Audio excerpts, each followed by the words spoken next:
நம்ம மளிகை கடை அண்ணாச்சி நியூஸ் பேப்பர் ஒரு கூம்பு மாதிரி செஞ்சு மளிகை பொருட்களை போட்டு தருவார். அது பாதி வழியிலே கிழிஞ்சு கொட்டிய ஞாபகம் நமக்கெல்லாம் உண்டு தானே. இப்போல்லாம் தடிக்கு விழுந்தா பேப்பர் பேக் தான். 5 கிலோலாம் தாங்குற அளவுக்கு பேப்பர் பேக்கை உருவாக்குறாங்க. மேசர் ஷர்ட்ஸ் பேப்பர் பேக் நிறுவனத்தில் ஒவ்வொரு காகித பையையும் தன் கையாலேயே மடித்து உருவாக்கிய மார்கரெட் நைட்டுன்ற ஒரு பெண்மணி தான் காகித பைகளை செய்யும் இயந்திரத்தை கண்டுபிடிச்சாங்க.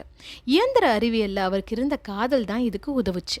அவரது இயந்திரம் 30 பேரோட வேலையை செஞ்சுது. நைட் தனது காகிதப்பை இயந்திரத்துக்கான காப்புரிமைக்கு விண்ணப்பிக்க போகும்போது சார்ல்ஸ் அனான்ற ஒருத்தர் அதை தான் கண்டுபிடிச்சதா வழக்கு தொடர்ந்தார். நீதிமன்றத்தில் சும்மா இல்லாமல் இயந்திரத்தின் சிக்கல்லாம் ஒரு பெண்ணுக்கு எப்படி புரியும்னு அனான் பாலியல் ரீதியாக ஒரு குற்றச்சாட்டை முன்வைக்க நைட் சும்மா விடுவாங்களா?